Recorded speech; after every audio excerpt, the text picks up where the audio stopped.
आप सभी से रिक्वेस्ट है कि प्लीज ये वीडियो पूरा एंड तक देखिएगा। हम एंड में मल्टीपल स्क्लेरोसिस के लिए जनरल एक्सरसाइजेस बताएंगे जो कोई भी पेशेंट एमएस का कर सकता है और जो उनके सिम्टम्स को कंट्रोल करने में हेल्प करेंगे। मल्टीपल स्क्लेरोसिस एक ऐसी कंडीशन है जो कि ऑटो इम्यून होती है और हमारे सेंट्रल नर्वस सिस्टम यानी कि ब्रेन और स्पाइनल कॉर्ड को अफेक्ट करती है।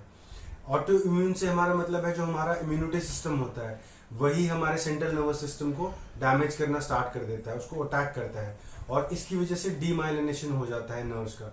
डीमाइलिनेशन का मतलब है जो कोटिंग होती है नर्व्स के ऊपर वो धीरे धीरे डैमेज होना स्टार्ट हो जाती है, जिसकी वजह से न्यूरोलॉजिकल सिम्टम्स प्रोड्यूस होते हैं पेशेंट में, जैसे कि टिंगलिंग, नमनेस और वीकनेस एक मेजर फैक्टर होता है। इसके साथ साथ यूरिनरी इनकॉन्टिनेंस और डिप्रेशन, मूड स्विंग्स, ये भी सब सिम्टम्स प्रेजेंट हो सकते हैं पेशेंट में। और एक और इम्पॉर्टेंट चीज है, इसमें जो सिम्टम्स होते हैं वो डिपेंड करता है कौन सा एरिया इफेक्ट हो रहा है सेंट्रल नर्वस सिस्टम का, तो इसीलिए वेरी करते हैं पेशेंट टू पेशेंट। और अल्टीमेटली डीमाइलिनेशन की वजह से न्यूरॉन्स का लॉस होता है और जो नर्व कंडक्शन वेलोसिटी होती है यानी कि जो हमारी बॉडी की रिस्पॉन्स करने की तेजी होती है वो बहुत कम हो जाती है। इसीलिए आप देखेंगे मल्टीपल स्क्लेरोसिस के पेशेंट्स जो होते हैं बहुत स्लो होते हैं मूवमेंट्स में, उनका जो वॉकिंग पैटर्न होता है वो भी बहुत स्लो होता है, जो वो एक्टिविटीज करते हैं वो भी बहुत स्लो होती है। मल्टीपल स्क्लेरोसिस 4 टाइप का होता है। जो सबसे पहली टाइप है वो होती है रिलैप्सिंग रेमिटिंग टाइप, ये सबसे कॉमन टाइप है और जो एमएस के पेशेंट्स होते हैं उनमें 85% पेशेंट्स में यही टाइप पाई जाती है। इसके अंदर पेशेंट के अंदर सिम्टम्स के शॉर्ट अटैक्स पड़ते हैं और इमीडिएटली वो डिसेबिलिटी की तरफ मूव कर जाते हैं, बहुत ज्यादा डिसेबल हो जाते हैं डिपेंडिंग अपॉन द सिम्टम्स, और सिम्टम्स एग्रेवेटेड होते हैं लेकिन धीरे धीरे वो सिम्टम्स कंप्लीटली या पार्शियली डिसअपीयर हो जाते हैं, यानी कि पेशेंट ऑलमोस्ट नॉर्मल हो जाता है पहले की तरह। सेकेंड टाइप होती है सेकेंडरी प्रोग्रेसिव, ये भी रिलैप्सिंग रेमिटिंग टाइप की तरह ही इनिशिएट होता है, लेकिन जो पेशेंट के सिम्टम्स होते हैं वो धीरे धीरे खराब होने लग जाते हैं और वो जो रिकवरी होती है वो नहीं हो पाती पेशेंट में। जो थर्ड टाइप होती है वो होती है प्राइमरी प्रोग्रेसिव, इसमें पेशेंट के सिम्टम्स शुरू से ही खराब होते हैं और धीरे धीरे पेशेंट की जो डिसेबिलिटी होती है और जो कंडीशन होती है वो और खराब होती जाती है। चौथी टाइप होती है प्रोग्रेसिव रिलैप्सिंग, इसमें भी पेशेंट के जो सिम्टम्स होते हैं वो शुरू से ही बहुत एग्रेवेटेड होते हैं, शुरू से ही पेशेंट डिग्रेड होता जाता है, डिसेबल होता जाता है, लेकिन इसके साथ साथ बीच में शॉर्ट अटैक्स भी पड़ते हैं जिसमें कि सिम्टम्स एकदम से एग्रेवेट हो जाएंगे और फिर धीरे धीरे वो जो रिकवरी होती है वो नहीं होती इसके अंदर, इसलिए ये तेजी से बढ़ता है और सिम्टम्स बहुत ज्यादा जल्दी पेशेंट की हालत को खराब कर देते हैं।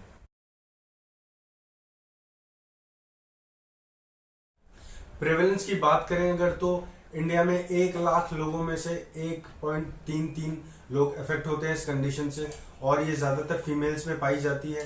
सेक्स रेशियो देखें तो 2 से 3 टाइम्स फीमेल्स ज्यादा अफेक्टेड होते हैं और जो एज ग्रुप है वो 20 से 45-50 का होता है, यानी कि वर्किंग पॉपुलेशन जो होती है बूढ़े और बच्चों में बहुत कम रेयरली पाई जाती है ये कंडीशन। और अगर पिछले कुछ दशकों की बात करें तो ये जो इसके पेशेंट्स हैं वो ऑलमोस्ट डबल होते जा रहे हैं, तो इंडिया में भी इसका प्रेवलेंस बढ़ रहा है। इसका कोई पर्टिकुलर कॉज एस्टैब्लिश नहीं है, बट लेकिन जो जनरल एक्सेप्टेड थ्योरी है वो यही कहती है कि जो आपका इम्यून सिस्टम होता है वो आपके सेंट्रल नर्वस सिस्टम को डैमेज करना, अटैक करना स्टार्ट कर देता है और उसकी वजह से जब वो स्कारिंग होती है सेंट्रल नर्वस सिस्टम के पार्ट्स की, ये भी पेशेंट टू पेशेंट वेरी करता है, जरूरी नहीं किसी पर्टिकुलर एरिया को ही इफेक्ट करेगा इम्यून सिस्टम, किसी भी एरिया को इफेक्ट कर सकता है और उसी के ऊपर सिम्टम्स डिपेंड करते हैं पेशेंट के, और उसके बाद सेंट्रल नर्वस सिस्टम की हाइपरट्रॉफी हो जाती है वहां पर और उसी से सिम्टम्स प्रोड्यूस होते हैं और उसकी वजह से डिसेबिलिटी फिर प्रोड्यूस होती है पेशेंट में। दूसरा रीजन होता है एनवायरमेंट, जो लोग ज्यादातर ठंडे इलाकों में रहते हैं, जो इक्वेटर से दूर हैं कंट्रीज, वहां पर ये कंडीशन ज्यादा पाई जाती है। इसकी जो एक्सेप्टेड थ्योरी वो ये है कि इक्वेटर के पास वाले देशों में सनलाइट ज्यादा होती है और उसकी वजह से विटामिन डी ज्यादा प्रोड्यूस होता है पॉपुलेशन में और इसकी वजह से इम्यूनिटी स्ट्रांग होती है, इम्यून सिस्टम स्ट्रांग होता है यहाँ की पॉपुलेशन में, इस वजह से ऑटो इम्यून डिसऑर्डर्स जो होते हैं वहां पर ज्यादा नहीं पाए जाते और अगर ये कंडीशन हो भी जाती है तो इम्यूनिटी सिस्टम जो होता है पेशेंट का वो बेहतर फाइट कर पाता है इस कंडीशन से। थर्ड कॉज होता है जेनेटिक फैक्टर्स, हालांकि ये कंडीशन हेरिडिटरी नहीं है, यानी कि जरूरी नहीं अगर पेरेंट्स में कंडीशन प्रेजेंट थी तो बच्चों में भी ये होगी, लेकिन अगर फर्स्ट डिग्री मेंबर को, फैमिली मेंबर को ये कंडीशन है तो फैमिली मेंबर्स जो दूसरे हैं वो प्रोन हो जाते हैं इस कंडीशन से। चौथा फैक्टर हो सकता है इन्फेक्शियस एजेंट्स यानी कि जो वायरल और बैक्टीरियल एजेंट्स हैं वो इसको कॉज कर सकते हैं। हालांकि ये बहुत एक्सेप्टेड थ्योरी नहीं है, बट कई जगह पे कुछ रिसर्चर्स कहती हैं कि ये इनकी वजह से भी हो सकता है।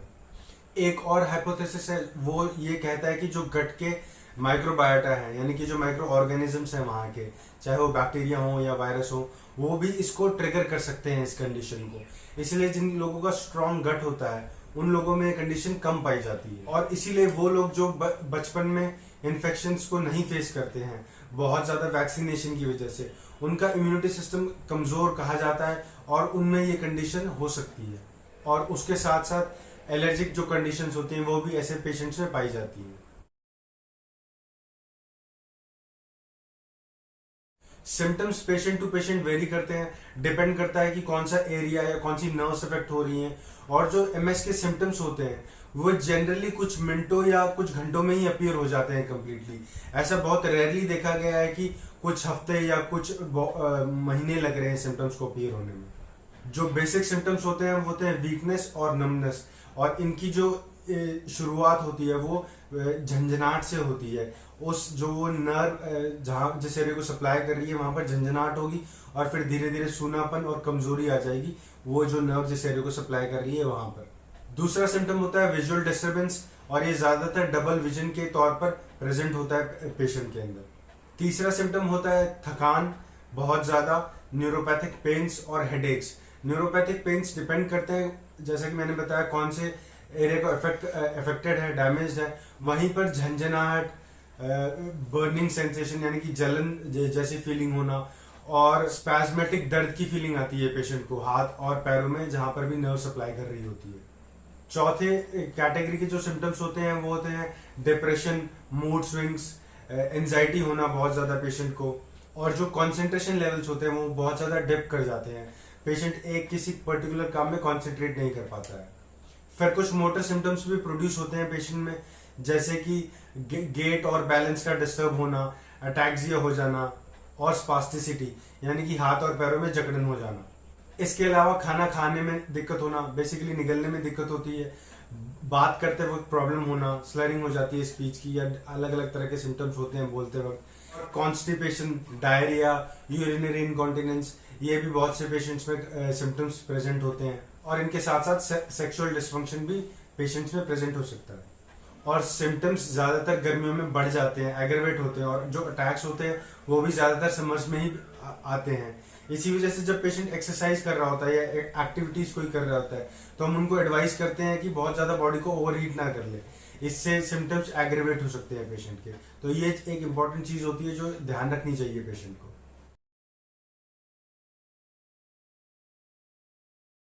इसको डायग्नोज करने के लिए एमआरआई, कुछ ब्लड टेस्ट और लंबर पंक्चर सीएसएफ यानी कि सेरेब्रो स्पाइनल फ्लूइड की टेस्टिंग होती है, उससे इसको डायग्नोज किया जा सकता है।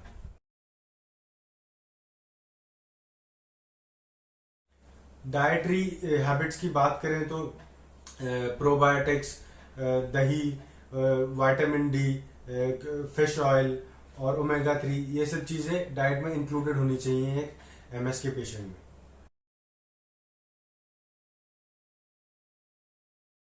एक्सरसाइज बहुत जरूरी है एक एमएस के पेशेंट के लिए, क्योंकि ये उसकी स्ट्रेंथ को बढ़ाती है और जो वीकनेस डेवलप कर रही होती है पर्टिकुलर बॉडी पार्ट्स में उसको काउंटर करने में हेल्प करता है। इसके साथ साथ जो नेगेटिव इफेक्ट्स होते हैं जैसे कि एंजाइटी या डिप्रेशन और मूड स्विंग्स, उसको भी कंट्रोल करने में हेल्प करती हैं एक्सरसाइजेस। इसके साथ साथ जो स्टेरॉइड्स की वजह से और डिसयूज की वजह से जो ऑस्टियोपोरोसिस डेवलप होता है, तो जब हम स्ट्रेंथनिंग एक्सरसाइजेस करते हैं या रेजिस्टेंस एक्सरसाइजेस करते हैं तो ये उसको भी उस काउंटर करने में बहुत हेल्प करता है ऑस्टियोपोरोसिस को। तो पेशेंट की जो बोन्स वीक हो रही होती हैं वो भी स्ट्रांग हो जाती हैं रेजिस्टेंस एक्सरसाइजेस की वजह से। बोबाथ टेक्निक और पीएनएफ पैटर्न्स पेशेंट अगर रेगुलरली करता है तो ये रिसर्च है कि उसके जो सिम्टम्स हैं उसमें बहुत जल्दी और बहुत अच्छा इंप्रूवमेंट आता है।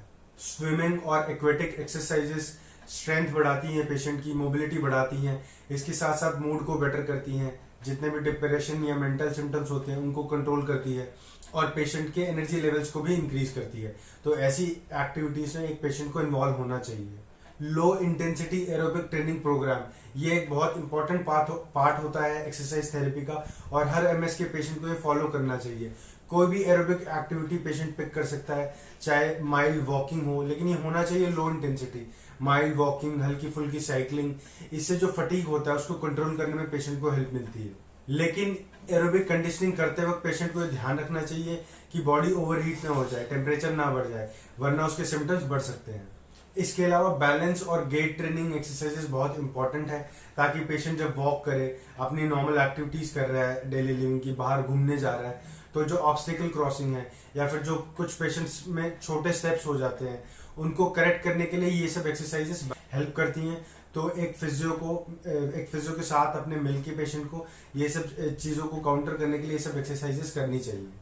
इसके अलावा पोस्चरल करेक्शनल एक्सरसाइजेस और पेन कंट्रोल के लिए अल्ट्रासोनिक या फिर स्ट्रेचिंग, ये सब एक पेशेंट को हेल्प कर सकती है। इन सब के अलावा कोई पर्टिकुलर स्पॉट जो भी पेशेंट को पसंद हो, और योगा, ये भी बहुत हेल्प करती हैं पेशेंट के सिम्टम्स को कंट्रोल करने में और इस डिजीज को फाइट करने में।